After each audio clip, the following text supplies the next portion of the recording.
she didn't have a mother. And I did.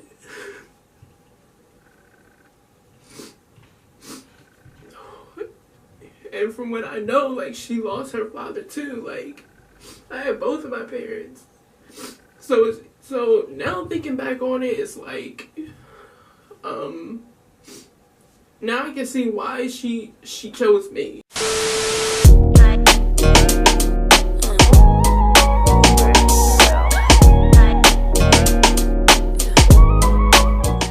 What is up, YouTube? Welcome back to my world that is so Liz. It's your girl Liz, and today, as you can see by the title of this video, I'm going to be talking about growing up, being bullied, and dealing with my insecurities afterwards. I guess I can start all the way back to 4th grade because that is when it started. So the summer of 2003, we moved to a new neighborhood, so we had to go to a new elementary school. I'm a very shy person. I grew up very sheltered for the most part. Like, I couldn't hang outside in the streets, you know. I wasn't allowed to go to like sleepovers and stuff like that, or like hang out with my friends on the weekends like when I was a kid, because like my parents, they just had a lot of worries, especially with the world that we live in today. By that time, a lot of things happened.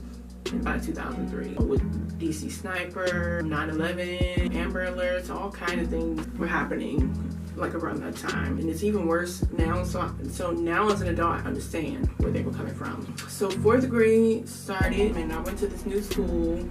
I was very shy. I remember going straight to my class, and my mom and my sister were there with me. And the first person that spoke to me was this girl. Her name was Imani. Shout out to Imani. She spoke to me, and immediately, like, I was cool. Like, we were cool. So my mom was just like, you know, you okay? And I was like, yeah, you can go ahead. And that was the first time I ever did anything like that, because if my mom would leave me on the first day of school, like, I used to cry. So when 4th grade came in, somebody like spoke to me that didn't know me, like, I just automatically felt comfortable. So when we go inside the classroom, Imani, she sees like this other girl come in that she knew. Once they like sat down at the table or whatever, she introduced us and everything was cool. So I'll just fast forward to say about a week or two later. This is probably like towards the midday, like end of the day. We were doing like this little class project or whatever, and old girl was like, we were like coloring something, and me and her were sharing my crayons. So, you know, like when you color too hard down on some crayons or whatever and they break, my crayons were breaking. Like, one broke, and I was like, and she did it with another one, and another one broke, and I'm like, and in my mind, I'm like, because my parents, they didn't play that kind of stuff. It was like, don't let nobody touch nothing, don't give nobody nothing, because we don't have the money to be sharing with these kids in class. So I'm just thinking, like, if my parents come home, my mom asked to check over my homework, and she opened up my crayon box and she sees that my crayons are torn to smithereens only on the 2nd or 3rd week of school, like, that's my ass. So my natural reflex is like, because I'm just thinking about what I'm going to get when I get home if my parents see that these crayons are tarnished. Quickly I reacted. I'm just like, give me my stuff. And I guess she didn't like that, but I don't think that she understood like where I was coming from, because I'm thinking ahead of time, like, yo, it's over for me when I get home. That's my booty. So she didn't like that. I was like, give me my stuff. And that was pretty much the beginning of the worst year of my whole entire life. So once she stopped liking me, her whole clique of friends stopped liking me, and they just really started like giving me hell. This was probably like the segue into like my body image, me being ashamed of like my clothing and everything, because when I tell you that these kids were ruthless, like they showed no mercy to me, and I just hated it so much. I don't even know where it all began, like what started, like how we got to the point of them like talking about. So in the 4th grade, you're about 9 turning 10. or at least for me, I was 9 turning 10. Oh, proper shoes for a 9-year-old, I would think, like, for me, because like I didn't know anything greater than that. Like my parents used to buy my shoes from Payless, so I had these cute little blue and white shoes, and they were glittery, and they had like a cute little star on them, and I love these shoes so much. I guess old girl asked me, like, or somebody asked me where did I get my shoes from, and I'm like, my mom bought them from Payless.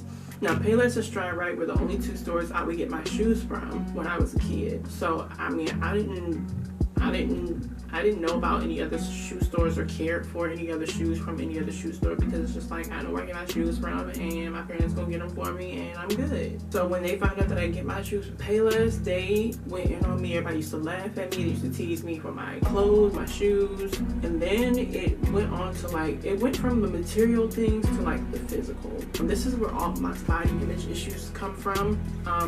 And I'm gonna say, like, people be like, well, you know, kids shouldn't get to you like that, or, you know, it shouldn't bother you like that. But now I'm thinking back on it, it's like, it's really not, you know, it really wasn't even that serious. But when you're 9 and you're 10 and, you know, so on and so forth, like when you're growing up, that stuff really matters to you. This is a time where you're trying to figure out who you are, you're trying to find yourself, you're trying to get into the groove of being yourself, you know, being who you are. Then on top of that, after that age, you start to go through puberty. So you go through this awkward stage, you look weird and everything like that. So like, this is the very beginning of it. I'm like almost 10 years old. Now, I know that nowadays, 10-year-olds, they busting out the seams of their clothes, you know. Kids don't even look like kids anymore. But by the time I was in the 4th grade, like, I don't think that girls had like boobs or anything like that. But they used to tease me so bad because I had a flat chest. It was just ridiculous. Like, what the heck? So I started to take my sister's bras and wear them and kind of stuff them with tissue or whatever, just so people would stop talking about my chest. But it's like, if it wasn't one thing that they were teasing me about, it was another thing they were teasing me about. So then they started teasing me about my chin. They used to call me the crimson chin and all this kind of stuff. Like, it was ridiculous. Now, mind you, as a kid, like, I don't see any of this, so I don't notice it.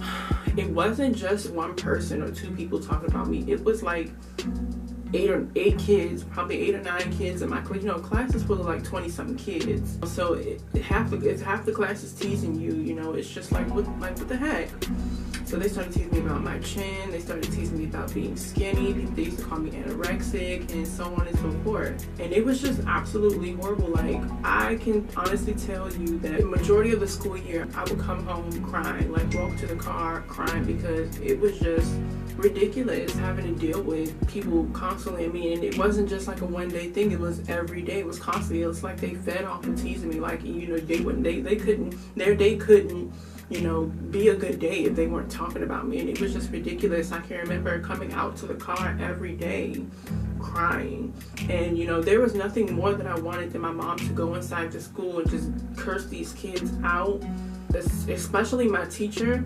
Now, I will say this, for parents who are out there and your kid is telling you, you know, that the class is teasing them, so on and so forth, and you're like, you know, tell your teacher, and they're like, I have, and the teacher's not doing anything, believe them, believe them, believe them. Because I had a teacher who didn't do anything. As a matter of fact, if you ask me, my teacher was also a bully, because she would say things and she would sneak diss me, and she would throw shots at me, and not even really sneak diss me, because I would catch everything that she would say about me, and the class would like bust out laughing at the stuff that she would say, and it's just like, it's not funny.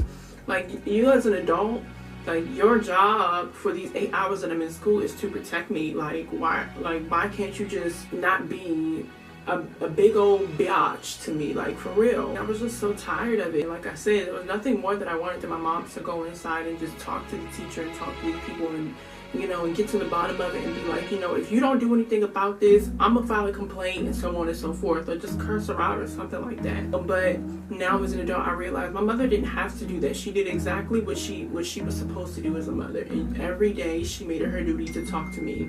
She would tell me that I was beautiful. She would tell me that there was nothing wrong with me. Or sometimes she would tell me, you know, the kids only talking about you because they're not happy with themselves. You have something that they wish that they had. But as a kid, that is not something that you want to hear. You just want somebody to just go in there and give them a piece of it. But my mom is not comfortable confrontational. She's not the kind to start a fight, and my mom is very peaceful. You know, she's such a peaceful woman. Like I said, every day she just made it her duty to talk to me. And if anybody just wonders like why my mom is just everything under the sun to me, like my mom is my whole entire world. She means so much to me. I adore her. Like I love her so much, and because you know, the times that I really needed her, she was there for me, like a mother should be. I'm about to cry, oh my god. But she didn't have to. I mean, she's my mom. I guess she didn't have to. Even though I didn't feel like beautiful. Hold on, I'm trying to put it together, y'all. And now I do, because of her making it known to me that I was. She'd be like, this girl is talking about you because you have something that she doesn't have. And I'm just thinking, like, her shoes are better than mine, she dresses better than me, and so on and so forth. But like, thinking back on it now, like, that school year, I probably had 3 different pairs of shoes. And these kids came to school with the same shoes they came in every day since the first day of school. Like, I had 3 different pairs of shoes. I got shoes for the first day of school, I got shoes for Christmas, and I got shoes like towards the middle of the school year, you know? My mom is a licensed cosmetologist, so my mom did my hair every day. My hair looked nice. My parents have been married my whole entire life. Like, she didn't have a mother. I did. And from what I know, like, she lost her father too. Like, I had both of my parents. So now thinking back on it, it's like,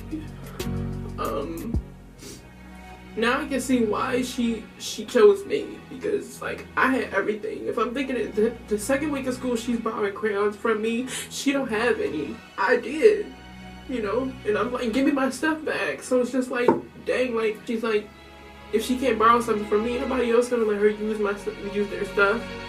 So, you know, I was just a nice kid or whatever, and they chose me, and they chose me to pick on, and that's just what that year was, you know. And unfortunately, when 5th grade came, like, it was a little bit easier because I have one of the best teachers I ever had in my whole entire life. My 5th grade teacher was my favorite teacher ever. Like, he didn't let anybody pick on me, he didn't let anybody bother me. Like, my 5th grade teacher was my best friend, and I wish that I knew where he was today, like where I could just like talk to him and just be like, you are just so amazing, like, because my 5th grade teacher was everything. And when 6th grade came, I didn't go to the same school. I had to transfer back to one of my old schools by the time 6th grade came. But he called me that summer and he was just like, you know, if you're gonna come back to school next year, just let me know, because I'm gonna put you in my class. Like, he was my protector, my 5th grade teacher, and while I was at school.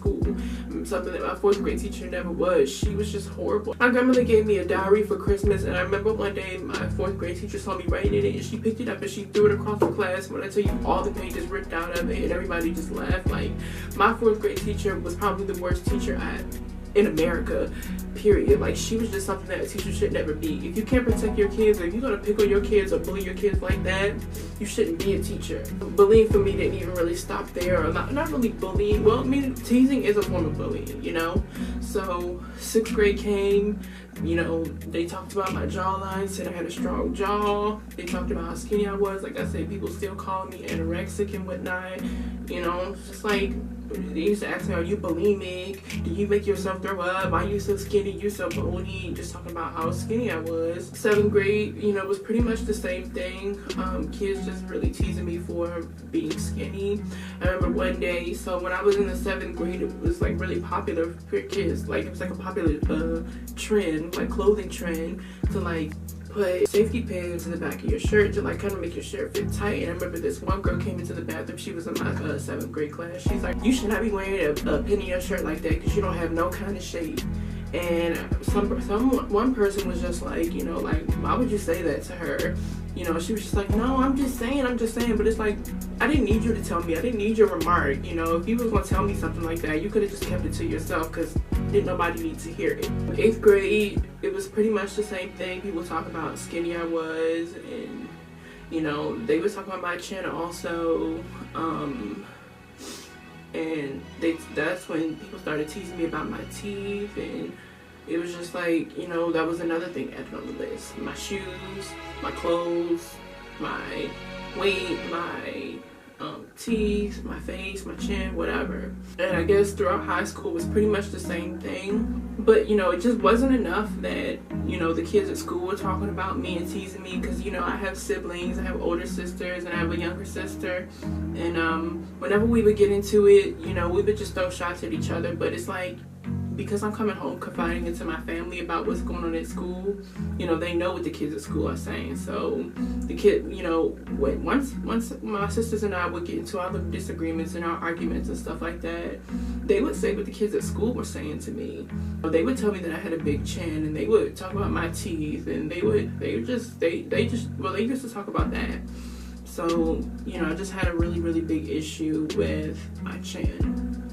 And my teeth, because that's what my sisters used to tease me about. And it's just like, when you're hearing something like that at home and you're hearing it at school, and you just look at yourself in the mirror and stuff like that, you're just like, dang, like, why am I ugly? Like, why me? Like, why did God choose me? Like, what did I ever do to anybody? Like, when I tell you I'm probably the nicest person ever, I'm literally the nicest person ever. The way you know, the way I am when you met me is the way I am now. And I always try to like stress that to people who, you know, who know me. Like, if you know me, like I'm literally still the same. The teasing and stuff really didn't stop for me until college.